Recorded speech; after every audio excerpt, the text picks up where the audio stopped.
Welcome to my podcast. This is a podcast where I'll be teaching you all the systems and strategies you need in creating your visibility so you can turn your passion for coaching into a profitable business.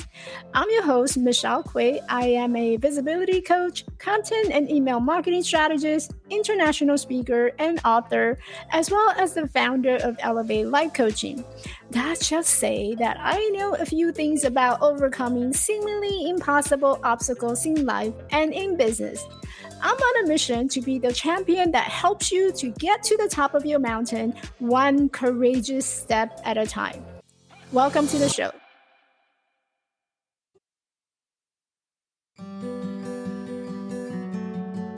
Hey there, sorry to interrupt.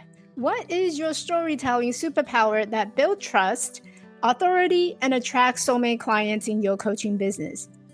Storytelling in your coaching business can boost your conversion rates. In fact, every story you tell can make marketing your business quick, easy, and actually kind of fun. This means that you can write, speak, create any messages that resonate with your soulmate client without sacrificing your uniqueness and feeling icky. The sheer magnetism of your story is what will ultimately hyper-attract your community of soulmate clients and followers.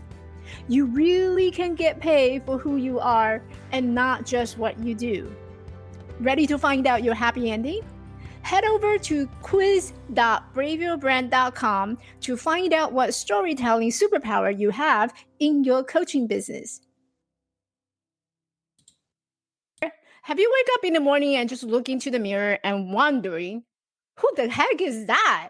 You're looking at your hair and you're looking at your face and you're like, that's not how I look. Or perhaps you're judging your body right now. Yeah, that would be me after a long years of battling with the pandemic. And lately, I actually upsized my pants, just so you know. So don't feel bad if you had to, go up a size. I did too. Yeah, you and I both human. So that's just get on with it and be happy about it. More ice cream later for everybody.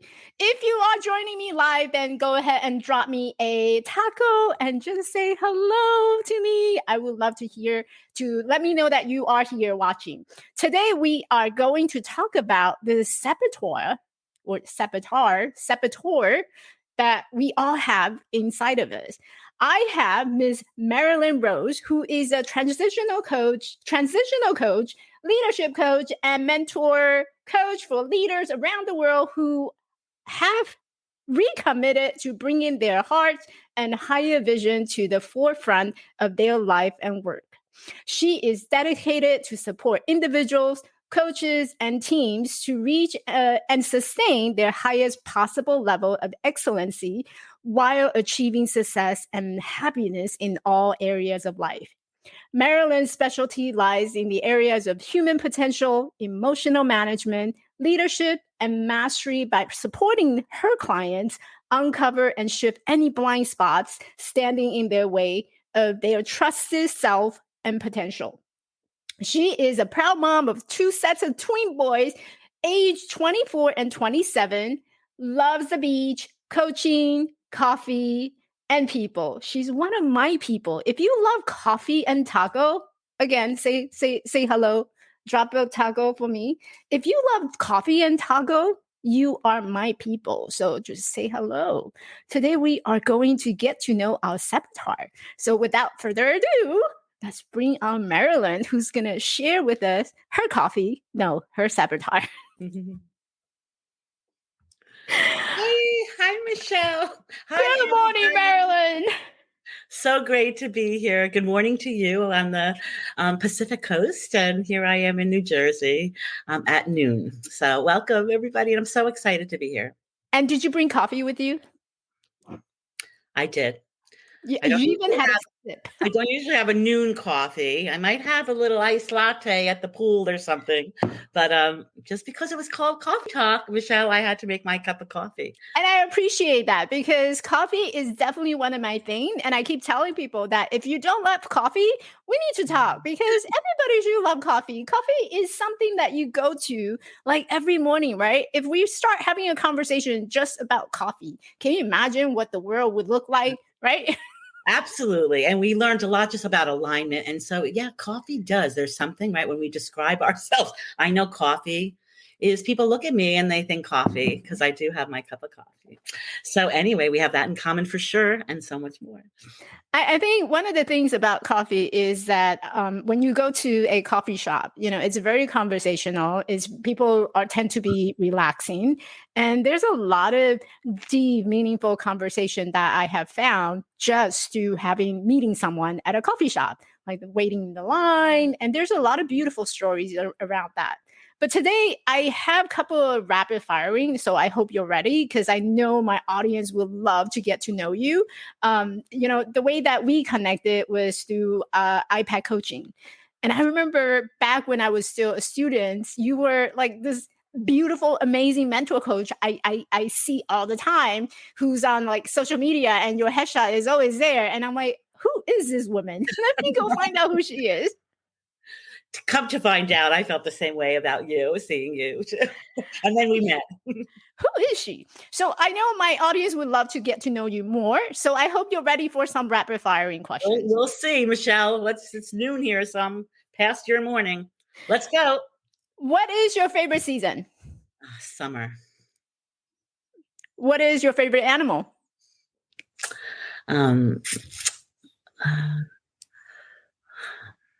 That's a pick, a rapid fire.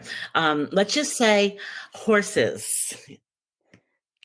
What was the last thing that you saw on television? Alone last night, alone in Canada. If you could have an unlimited supply of one thing, what would you like to have? Sunshine. Oh. What habit holds you back the most? What happened? Creativity. Mine. Yes. Go ahead. Yeah. Which really is a gateway for us to start our conversation today, right? Because we're talking about getting to know your saboteur. Now, before we begin, how did you get into coaching? Okay, so this is how long is this show, Michelle? A lifetime, Marilyn. All right, so really a quick. Oh gosh, it's I have absolutely pinpointed these aspects of my journey and those specific, since I'm a transitional coach, I have absolutely like targeted those pivotal points where it's like, for me, good enough, land of comfort is no longer good enough and it's no longer comfortable anymore. So I used to kind of sit, if we're talking about scaling from a scale of 1 to 10, I was in that 5, 6, a lot of times in life because I was sitting where things were comfortable emotionally for me. So, I'm a single mom. I was back then, and it was about 7 years ago. And I was in leadership in a nonprofit for mental health work that I really love and was very passionate about, but started to get very disconnected. Systems broke down. I had a phone 7 days a week, 24 hours a day. And because of the system, because of new protocols, I was getting called every night. I was just calling in incidents and things like that. Wasn't sleeping. But at the same time, what I value most, my boys, my family, my younger twins were 17 and my older ones were 20. Gosh, they're beautiful. They were not angels. I had things that would go on that sometimes I would be called in. So I wasn't available. Mm-hmm. And all of a sudden, being a person that always a hopeless romantic, an optimist, that no matter what was going on in my day, I'm still like that. I was always so excited for tomorrow, no matter what I was going through, whether it was my divorce or things like that. So I woke up one morning and I didn't recognize myself anymore. There was this day, I said to myself, like, I am worrying about my kids driving, which driving, that to me was the most exciting thing. And my second set of twins had this paranoid mother. I just didn't recognize myself no longer. So I didn't want to be remembered like that after raising them alone. So I went into HR without thinking. I never thought about leaving. How could I? I was a single mom. And I just had this, these people in your life. It was one of those conversations. I walked in, as soon as she said, "Marilyn, what's wrong?" Tears flowed, that kind of conversation. And the thing I remember most that she said is, "Marilyn, your mental health is worth more than any job could ever be." She said, "Let me show you how that you can take care of yourself." And let's just say I went for 6 months. I went out on disability to really deal with some things, and then explored coaching and my own values and what was most important to me. And I had lost the connection with people in my job, and that's really what it was. So that's what led me to coaching IPEC specifically, because of what I read at first. I knew that I wanted the deeper work, right? I didn't want to be like an accountability coach. It is that judgment, those things inside that I'm really passionate about moving from. So IPEC, core energy coaching, from the inside out, that language that I read online led me to call and led me to my admission coach, who sold me. You know why he sold me? Because he didn't sell me at all. He just asked those questions about myself. So that was it. And that's what brought me to coaching, and have been coaching ever since. Never went back to my job and never went back to a job. I have been coaching. How many years has it been? I graduated in January of 17. Okay. So I started coaching in 2016. I started Marilyn Rose Coaching, my LLC, in 2016. So I started my business, started growing it after module 1. So that first aspect, that first weekend of training, I started after that. I think I want to kind of go back to one of the things that you talked about when you were one of your twin was starting to drive and got licensed. And you mentioned something about you were paranoid. Like, to what extent were you paranoid about? Like, what were you paranoid about? So, what I have to correct, it wasn't one at a time. It was 2. It was 2 of them at the same time in the driving. So I lived in a town where just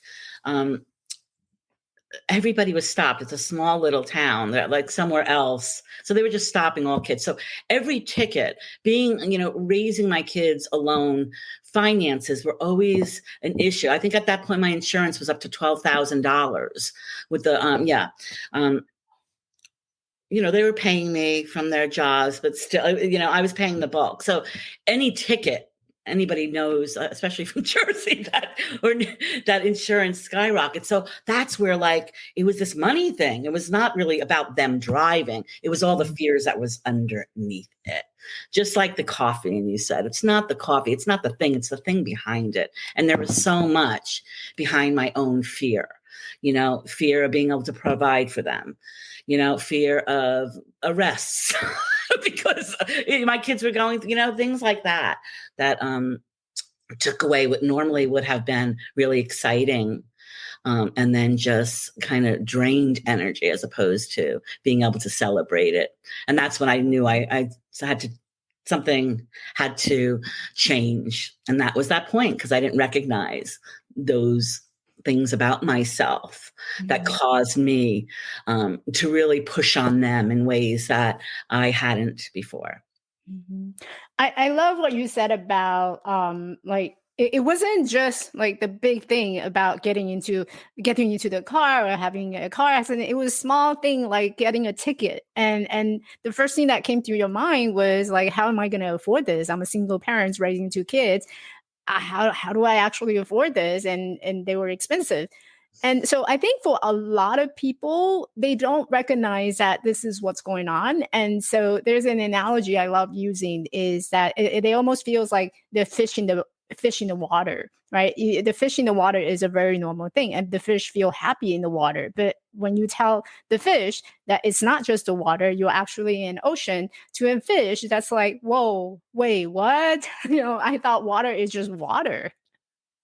I love that. And that, that analogy, that would really be part of my own personal growth, seeing things, these like relativity and the depth to something, what words mean and the power of words, our own words to ourselves. And, so, what our brain stores so that would trigger something else. And, it's just been, this process of learning that is still continues.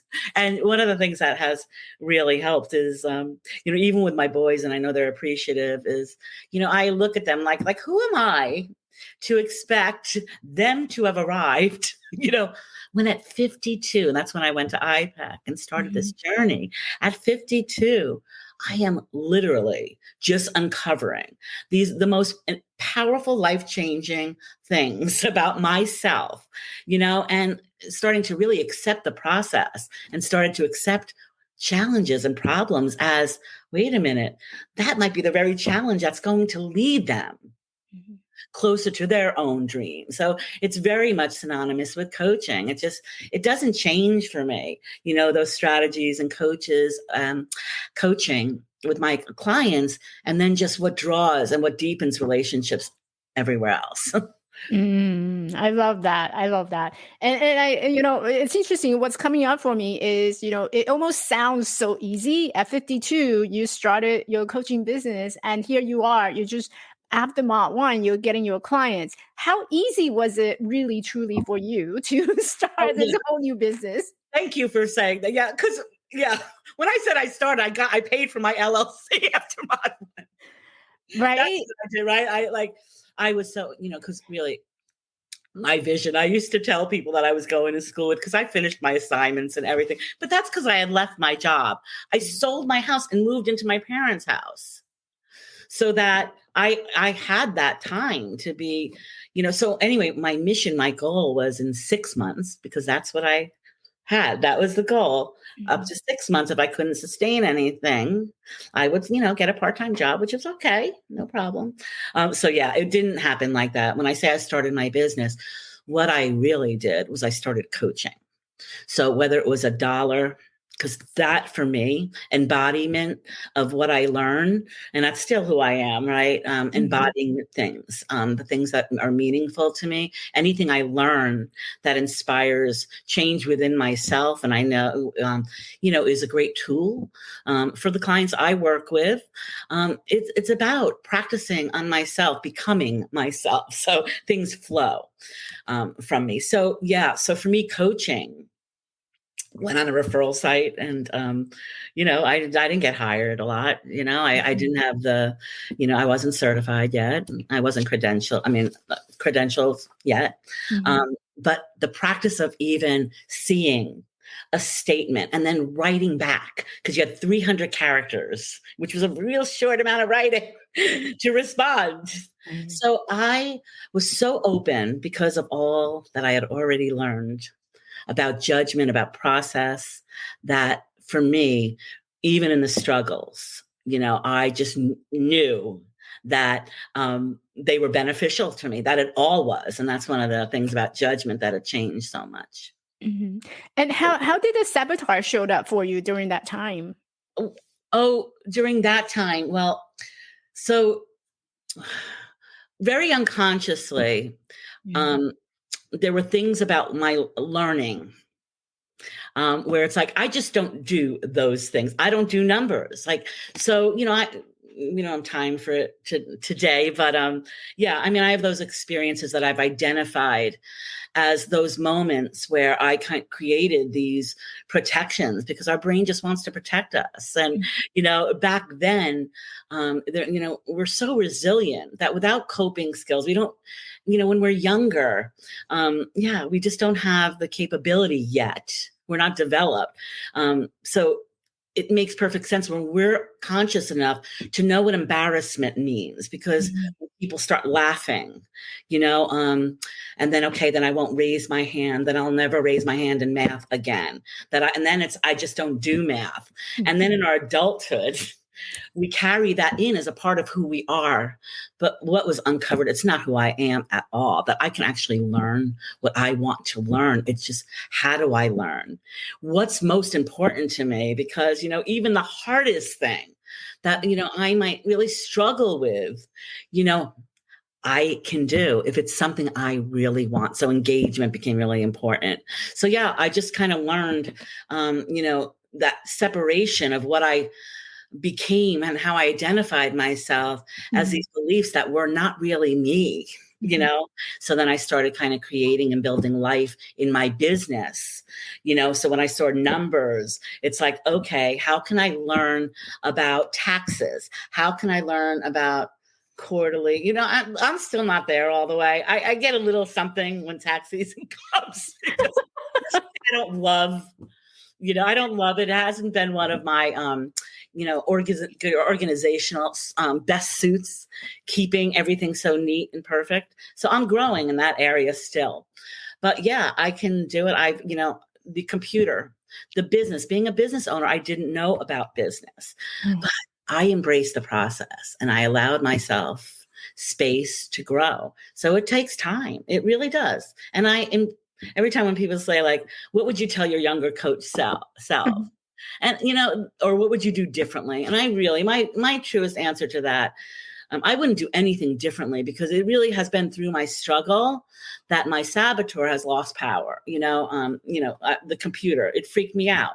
And I do workshops now on, Canva and creating graphics and stuff like that. Why? Because I didn't have money to hire anybody. So that was a gift. I learned so much that I can really do my website, and then I hire someone to kind of look it all over. But if I want to change something, I can go right on and change it. So, right, it's just, it's engagement. It's what we really want. It's making choices. So, okay, where to invest this money I have right now? What's most important? Okay, so if I can't hire someone for my website right now, and this is how I journeyed, then what are some ways that I can be satisfied in this moment with where it is right now, so. I love it. There's two things I heard from just what you share now. One is you're not good with number. And by the way, I sucked at numbers. Despite the fact that I have a clinical background in pharmacy, and what I did was I need to be accurate with number. And let me tell you, the truth is, this is why people invented calculator, right? This is why people invented, bookkeeping. They have bookkeeping, they have accountant. This is why people invented doing all these things, because you don't have to be good with everything. And you don't have to love it. I think that's the thing. And I might have said, like, it's so much of, it's kind of more about what I love and I don't love. I don't love that aspect of the business as much as I love coaching. But you're exactly right. In that area, there is something for everything. I just got like a congratulations from Grammarly, because this is so funny. Christina, she was like a writing coach years ago. And she introduced me to Grammarly, the paid version. I didn't love to write, though I only didn't love to write when I was busy, right? So when my kids were young, I would be inspired to write poetry, but in the busyness, it just wasn't my favorite thing to do. And a lot of times I would have errors, so I didn't want to put something out there, right? The judgment coming in again. So Grammarly has just really helped me, that I just created, I write a half hour a day, I just write on Grammarly. And then, even my emails I check in there. So I think I got an email with kind of my report card that, I have put in more hours than 56% of the people on Grammarly. But that was so funny. My little report, I'm like, what? Wow. Wow. So I Yeah, got so I writing. love Grammarly. I love Grammarly because it like I have a lot of typo grammatical errors, and there's a lot of grammatical police, grammar police patrolling around on social media, and all they look for is how many error have you made. And I'm like, first of all, English is not my first language, so you got to bear with me. And then you're going to see a lot of typo in there because here I am like doing it on my cell phone, Yeah. have some grace. And it's probably different reasons why we use it. So for me, I use it, and anybody that knows me is I just put in a lot of extra words. So for me, and the thing with writing too is like what I feel kind of processes and mushes together with what I'm thinking, and I can put something down. I'm like, that's not expressive enough. So I'll add in truly or really. Like, and then, when I see it without all those filler words that I think people need to hear. But again, that's just my story, and it's how I feel things, how I express. So it's been really helpful for that, to get some clarifying ideas, And they definitely give you a report card by the end of the month, like how many errors that you have made and how you graduated from this week. My report card was pretty long. We'll have to do like a work session on Grammarly, and just you do an hour and I'll do an hour. We have to do a report card comparison someday. We can just nudge ourselves and each other. Right. So I do want to go back to one of the things that you said earlier about how you don't have to love what you do, but you do it anyway because it's something that, maybe it's a financial situation. Maybe it's something that's limiting. But how do you get over that feeling or that emotion of, I don't really want to do it. I don't enjoy doing this. How can I even go through it? So how do I get through it? Yeah. So today it's so much different, right? Because just the way in which I believe in moments now, so I have done so much work around my own personal success formula, right? Focus. When I'm focused, that is when I'm at my best. So I utilize choice to enter any new moment. So for example, one of the basic things is I'm going to be writing, and it's just not the thing I love. I love to play on Canva, but when I say I don't love it, it's important to me still. It takes some time for me. And I've really have accepted and given myself space and grace. So what I really choose is anytime I'm entering something, working in moments that are not the thing that I love the most, that makes my heart sing. It's just what do I want to experience, in the next half hour or in the next 5 minutes, and it's I just want to be present. I want to experience peace. Well, in order to experience peace, Marilyn, what are some thoughts or beliefs that might be standing in the way of that peace right now? And it would just be, just that's going to take me forever. And then I do that. The whole idea is really, how true is that? Just knowing that some of those are assumptions from my past, that because I've experienced some things, even in education years ago, there's sometimes a trigger that might come up. But you know what? We have choices right from that moment. So my default now is curiosity. And I actually identify the timeline of my thought. Is it future? What if I don't do it good? Is it, from the past, this never works out for you? And I identify that. And if it's either there or back there and not here, present, then I just kind of let go. There's not danger here. And I just lean in, and moment by moment. And everything influences something else. So in essence, I love writing because I love sharing. It's just a process. So I'm connected to so many other things about what matters to me, in some of those things that are not the best parts of what I do and what I love, that they're still attached very much and connected to them. So it's a kind of like a higher level of, we're all connected. So are all of those aspects of the things I do. They're actually connected. So that even when they're painful or I don't like it, there's growth in that. Yeah. I think that's so beautiful when you said there were choices. It felt almost liberating, right? Because a lot of this, especially right now, there's a lot of things going on and people feel trapped without the choices. What are some of the things that you're working with the clients on? How do you work with clients and who are your clients? Yeah, that's a great question. It's so interesting because I just remember when we were talking about niches. It took me probably a couple of years to realize when I was trying to figure out who I work with, right? Mhm. Age group, gender, career, divorce, single, that it was more below the surface. So whether I'm mentoring coaches, right? Whether I am working with individuals that are experiencing significant transitions, which coaches are, right? Usually when they're mentoring too. Significant transitions, and it can be anything. It can be, oh gosh, college, someone heading for their doctorate, and they're like, oh my gosh, this has always been my path, but I have anxiety coming up because I don't know if I want to do this. Like, who am I? And then, that same transitional something coming up that's not connected with someone my age, the same kind of thing that happened with me. It's like we've lived in the land of good enough so long, but it's like I have 10 years, 15 years, 20 years of working left. Can I be doing this the rest of that time?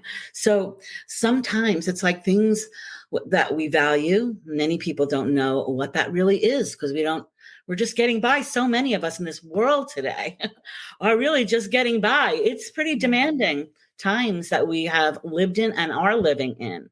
So really getting clear, and for everybody I work with, like what matters, breaking down that who we became to the current way of thinking, the who am I now, and then building from there. So whether it's coaches, reconciliating their own judgment, their own avoidance possibly of anger, as they do that and see it as indicators, then they're able to allow their clients that same space to do that themselves. So my clients span, I used to joke, millennials and midlifers and everybody in between, but then there's retirement too, so I work with everybody, but it's that same theme. There are people that really recognize that they're not in aligned some way. So they might come with something external, but it's driven from some of those internal things, beliefs, messages, the own world view based on all of those things, culture, so I am so passionate just about, opening that space regardless of where someone is so they can make choices too. And that's what it's all about, that they become their higher coach, and just lead themselves, and then therefore affecting all areas of life, whether they're a coach, millennial, whatever, male, female. Yeah. As you're describing this, I'm imagining, this person standing at a crossroad and there's all 4 different directions, maybe more. Yeah. It's really about making that choice, which direction I want to go to and why would I want to choose that direction? Yeah. Decision making. I just love decision making, which is it's so interesting because And I'm with you on that because it drives me nuts when you ask people like, what do you want for lunch? And they're like, I don't know, whatever you want. Like, can you just give me a freaking choice? I mean, it's so interesting that you even say that because what it brings up is like, so many times, regardless of what our story is. So say, for instance, what was my biggest obstacle was how I judge things. Anything that didn't feel good was a conflict. Because I feel so deeply, I would absorb emotions of other people. So there was a lot of fixing going on, but it was mostly about fixing the chaos within myself, the emotions that lost boundaries there. So it's so true. So a lot of times when I'm working with individuals that, have this, the boundaries that might be skewed. So it's hard to make decisions because, their emotions might be telling them something different than their partner is, or, so they're trying to please as opposed to just, I like calling it confidence from the inside out, just knowing who you are, really starting to understand the way you speak to yourself matters. So it's key to like leading oneself. It's like, what's going on here? And then finding the strategies that work best for my clients, whether it's pausing and breathing, whether it's taking a walk. And that's really individual learning styles of my clients and developing for them what's going to work best for them to be responders in their own moments as opposed to reactors in them. Love that. Love that. And I do want to respect your time to wrap up this episode. I feel like I can talk to you like for days and not a problem. We'll do it again. We'll talk again. Yes. I'm going to have to bring you back to another episode. But I do have one last question. And this one actually is one of my favorite, because one of my favorite storybook is the book called Little Prince. I don't know if you have read that book, but it's about the little prince who landed on planet Earth from B6112. Yeah. And the fox I don't remember it, so go ahead. I'm really listening here. The fox had told the little prince his very own secret, a simple secret, that it is only with the heart that one can see rightly. What is essence is invisible to the eyes. What do you believe is essential but invisible to the eyes? Boy, I just like love that. And yeah, I mean, just even the word essence, I just, it's going to sound a word that's really repeated, but love, there's something where at the core of everything of who we are as human beings is love. I believe that all of our emotions actually are driven from that place. And when we talk about essence of ourselves, I think it's just so important today in the world that we're living on, where people are making decisions based on just maybe pressure or whatever that means, in so many different ways. Real pressure, right? Real pressure at work to do things that the group is doing, right? The group think. But that whole idea about essence, it's key to everything that I do. And anytime we're not aligned with that, there's a disconnect. So, I love that. You talk about like my story. I'm going to work it. I am, because I do like putting this together. Even hearing that was just really, when you talk about what I do, it is connecting the essence of who somebody is, whether it's in their coaching with clients and letting go. I always say, get messy, just let go of the rules and then learn from what really is. Yeah. Beautiful. Where can our listeners and viewers find you?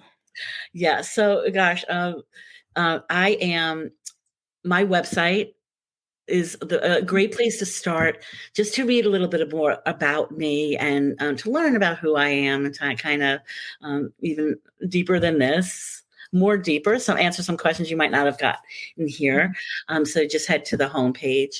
Anything about energy leadership, it's what I utilize with my clients at the beginning of our sessions and then at our end of our engagements. So you really see that sustainable and lasting change. So for those of you who have not heard of energy leadership and core energy coaching, to look at that. And also for, coaches, I'm a registered ICF Mentor Coach and have done the assessor training. And I'm just really passionate about supporting coaches who are either renewing or interested in moving forward with a credential for whatever reason that may be. You might even want to explore that. You can absolutely schedule a complimentary session. Anybody can, to really discuss some of those things. And then, I have mentor groups coming up as well, and other things as well. So yeah, I think the website is a great place. LinkedIn, yes. Really starting to use that more. It's going to be, learning from you, Michelle. And Instagram. She has that Instagram. And for coaches, you'll find I do have another one. It's not up here right now, but you find me there, and we'll find each other with some of the more coaching, mentoring things as well. But thank you. I love it. Thank you so much, Marilyn. I can talk to you forever. Love you so much. And thank you so much. And everybody, whoever's here, thank you so much for listening, and look forward to seeing you in the future somewhere in this planet. Hopefully not B112. Yeah. Hopefully. All right. Bye, Marilyn. I'll talk to you soon. Day. Bye, everybody. Hey, beautiful. Thanks for listening. If you enjoyed this podcast and found values from this episode, I would love for you to leave me a rating and review. Now, as a token of my appreciation, after you have left your review, I want you to take a screenshot of it and send it to me via email at michelle@elevatelifecoaching.org, and I will buy your next cup of coffee. I promise. One thing that I was struggling with in my early years of business was finding the right people to connect with.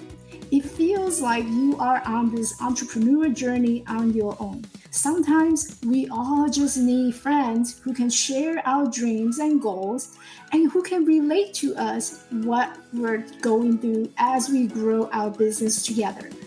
If you are a woman coach who is ready to grow your coaching business, and you're looking for strategies to get seen, get heard, and get higher, I want to invite you to come and find me in our community on Facebook at the Visibility Confidence Lounge. This is a community of heart-centered women coaches who are looking to grow their coaching business by creating engaging, authentic, visible content with storytelling for their business to get more leads and attract more clients. I will see you at my next tea party. Bye now.